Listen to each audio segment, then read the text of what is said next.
Hi, my name's Mavis Kirk. I'm here today to talk about the social technology learning environment, and in that regard, teaching in an online format. My community of practice are online adult learners who may work full-time or have other commitments that keep them from attending traditional in-class courses. This community of practice realistically could include people from all over the world who wish to learn the subject matter. Since this course would be offered by a community college, the learners would have to apply through the community college. I envision my students will be mainly adult learners.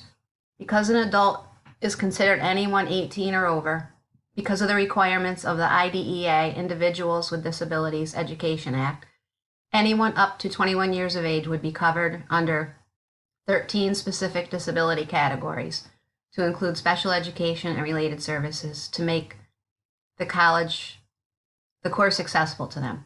At the time of registration, the student would need to make the college aware of their learning concerns so the college could work with them to make the course accessible to them. Taking a course this way would save the costs of travel, their time, and other issues such as the avoidance of being away from their families, work, etc.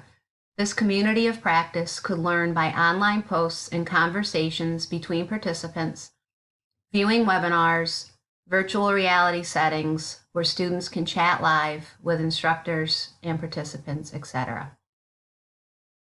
The next thing I talk about is my content perspective.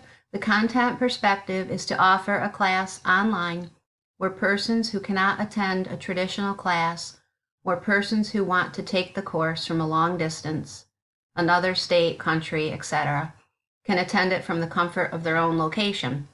The content in this instance could either be a subject matter, such as teaching math, or a course in the techniques of taking an online course and obtaining successful completion. The content would be offered in the form of online assignments and could be in the form of practice problems online and then getting together in a virtual reality environment to get further knowledge or practice of the problems. An example of this could be using math in a virtual reality environment, designing things using math, or moving around in a virtual reality world, which would be to enforce subject matter while offering assistance to peers relating to the subject matter as needed.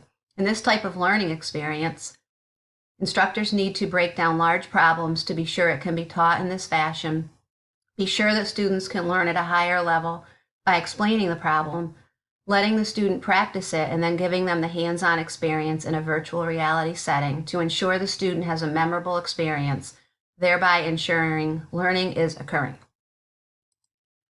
The next thing is my learners.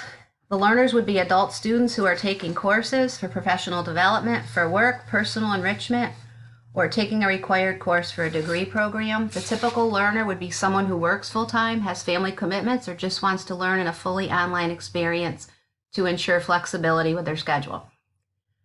My learning objectives in this course would be for students to be able to learn the material being covered as well as being able to practice the material in a virtual reality experience, thereby ensuring the mastery of the subject matter.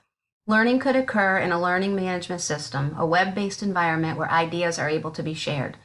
Items to be determined for learning objectives are what kind of interactions will be held between the learners, methods to be used to give grades, such as online tests, practice exercises, or virtual reality interactions, including peer assistance between students for successful completion of the course.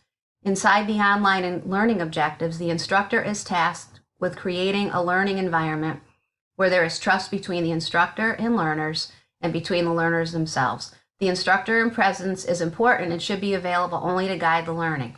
If the instructor gives the impression of being an authority on the subject matter, it may stunt the interaction.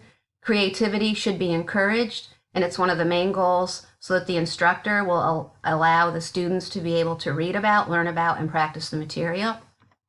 And lastly, assessments should include types of learning that are found within the 21st century e-tools environment, including devices to enhance experiences. This could include online settings and environments, which include virtual experience and peer interaction. This would be the form of online tests, virtual reality experiences, and peer interaction with assistance and receiving badges. Thank you.